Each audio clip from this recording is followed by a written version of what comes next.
You know, some people spend their whole lives chasing love. But for Ethan Whitmore, love was the one thing he had learned to avoid. Not because he didn't believe in it, because he'd seen what it could cost. With 7 days until his baby sister's wedding, he found himself cornered by a problem he couldn't engineer away. The story began on a gray Thursday afternoon in downtown, where glass towers cut the sky and rain made everything look like a watercolor that hadn't quite dried. Ethan, 36, sat in the corner office of Whitmore Developments, a suite of glass and steel that blinked with market charts. Polished floors, minimalist furniture, 3 monitors humming with numbers. Everything screamed power and precision.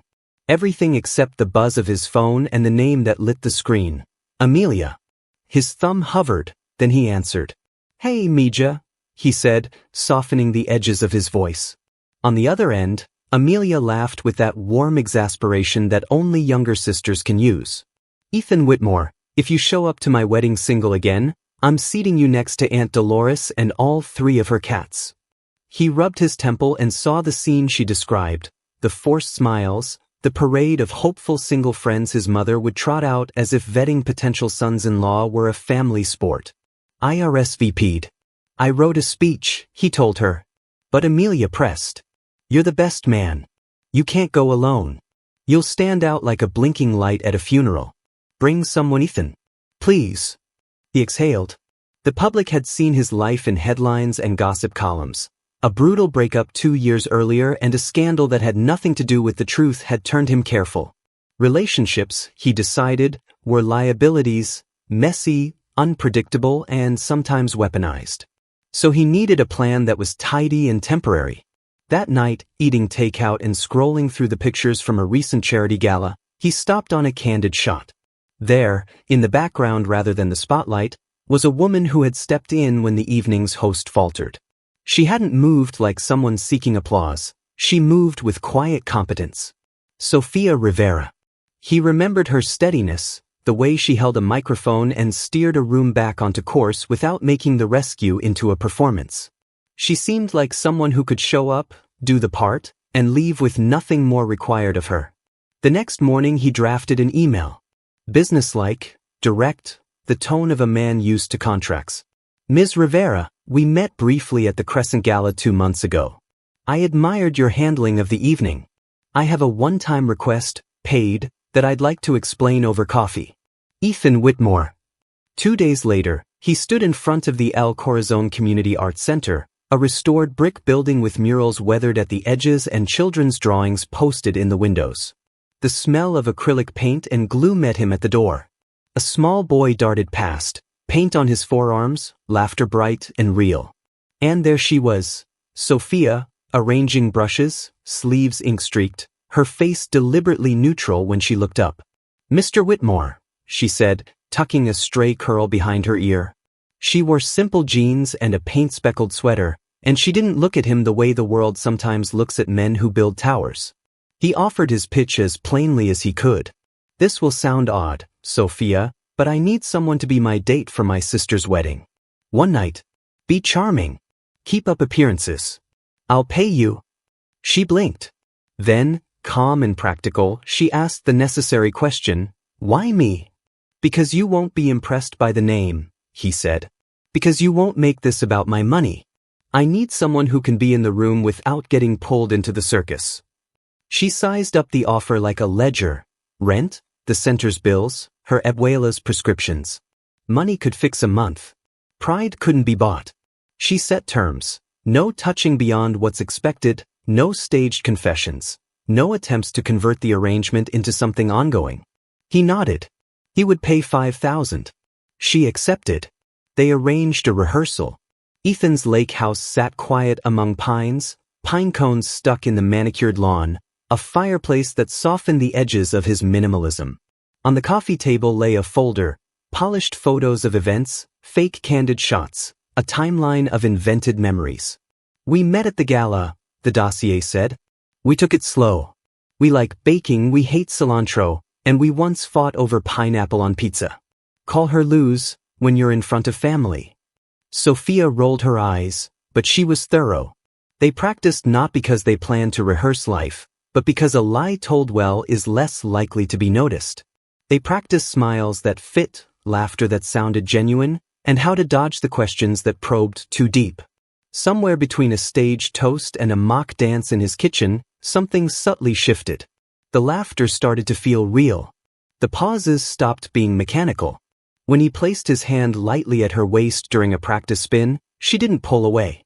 The night before the wedding, she texted a photo of a dress, emerald silk, that hugged her in a way his lake house had never taught him to notice. When she stepped out of the car the evening of the ceremony, hair curled, wearing the green gown, he felt the practical plan fray with a thread he'd never anticipated. It had always been supposed to be easy, a favor in exchange for cash. Now, as she descended the stairs toward the reception, he felt himself wanting the moment to be more than just optics. The wedding itself was the kind of machine families design: glittering chandeliers, a band that played hits the room agreed on, the smell of perfumed laughter. Amelia, radiant, rushed to greet Sofia like an old friend. Caroline Whitmore, their mother, regarded Sofia with the slow, fine-toothed scrutiny of a person who could sense a story's edges. The aunts mumbled, the cousins whispered, and somewhere in the middle of it all the pair slipped into their invented roles. They danced. A song wrapped them in a small private bubble, and suddenly the choreography of pretense wasn't the most interesting thing in the room. The press lights dimmed in the background. The family chatter fell away. For a few minutes Ethan and Sofia moved as if their hands had always been familiar with this step. It wasn't acting. It felt like a small, private truth. After the song ended they held on a moment longer. It's feeling real, Sofia whispered, surprise and caution woven together. He didn't know whether he had permission to answer, so he said the only thing that felt honest: I feel it too. That night, after the last guests, after Amelia and her new husband had chased the last carriage, they stood on the sidewalk under the glow of the streetlights. He opened the passenger door for her like it was second nature now. They drove home in an easy silence. At a red light Ethan cleared his throat, voice low. Sofia, I know this started as a transaction, but I want to take you out for real. No scripts. No rehearsals. Just one real dinner. She smiled. Her defenses rose and softened at the same time. One real dinner, she repeated. But Ethan, don't expect me to fall for you because of a line we'll spend the next month inventing. I don't expect that, he said. Just one dinner. No suits. No cameras. She agreed. Their first real date was exactly that, ordinary. A tiny, corner Italian with wine stains on the tablecloth and a waitress who knew their names after 3 minutes. They talked about nonsense and about small, important things. He told stories of early mornings on construction sites with his father gone too soon. She told stories of summers at the community center teaching kids how to mix colors that looked impossible until they were mixed. At some point, without grand gestures or proclamations, she reached across the table and took his hand. It wasn't staged. It was real. 2 months into a quietly growing relationship, haphazard hikes, late-night takeout, him showing up at her art classes and pretending not to know anyone. Life tested them. An email arrived like a wet weight. The community center's major donor had redirected funds toward a tech program, leaving Sofia with 3 weeks of unpaid rent and a gap in the budget that threatened to close the doors. Ethan's first instinct was to fix it the way he fixed buildings: throw money at the problem, sign a check, and make the numbers quiet. Sofia's jaw tightened at the offer. No, she said simply. If this center survives because I dated the right man, I'll never know if we earned it. I won't let my life's work become a footnote to a headline. He listened. He offered another option, not a bailout, but leverage. Introductions, strategy, a fundraiser where her voice and her artists would be the attraction, not the sight of a Whitmore check on the table. She allowed that cautiously. They built the fundraiser together. He opened doors, his name tilting tables in their favor. She curated the art, coaxed students and seniors into showing, and told the story of why the center mattered. The night of the event, titled Color the City, the center shimmered with a different life.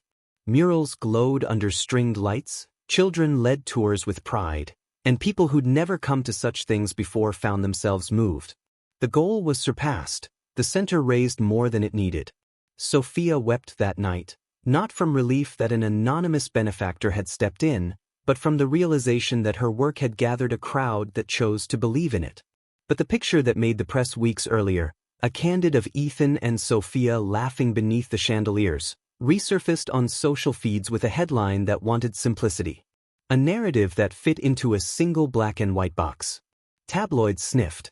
Family whispers hardened into talking points. Caroline's calls grew crisp and controlled. Reputation, she said, is not a thing you tuck away. It's a public commodity that must be managed. The scrutiny sharpened into tests. Caroline's veiled questions, Amelia's nervous interventions, the cousins' pointed remarks. The family had a way of turning the spotlight into a cross-examination. Sofia felt eyes on her, a mixture of curiosity and doubt, because simple narratives are easier to believe than complicated truths. He could have folded, called it all off, protected the center by distance, let the rumor mill devour whatever it wanted. But when it came down to it, neither could stand for a life built on half-truths. On the rooftop of the center, under city lights that had watched them from the beginning, Ethan asked the only question that mattered. Will you let me stand beside you? Not to fix it, but to be there. When it gets ugly, when they ask you to prove yourself, will you let me stay?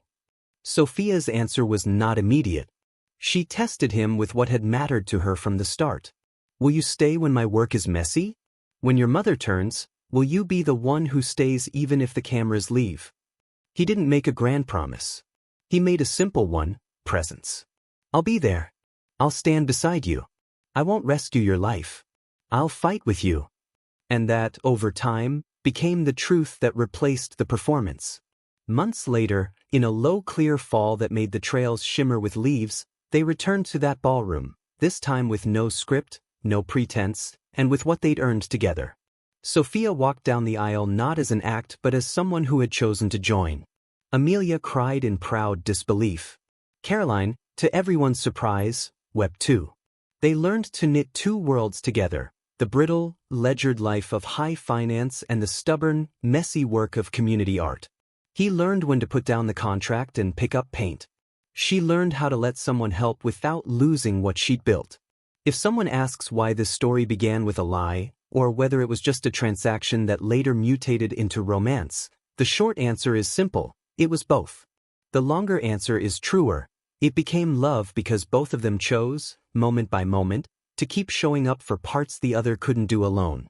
At the end of the day, the image that would linger wasn't a diamond ring nor a headline. It was a pair of hands, one calloused from work, the other from years of steering deals, holding a watercolor a child had painted. Not a miracle. Just a decision. Sometimes a pretend, I love you, at a wedding becomes the truest thing anyone ever says. Sometimes the side door is where the heart slips in.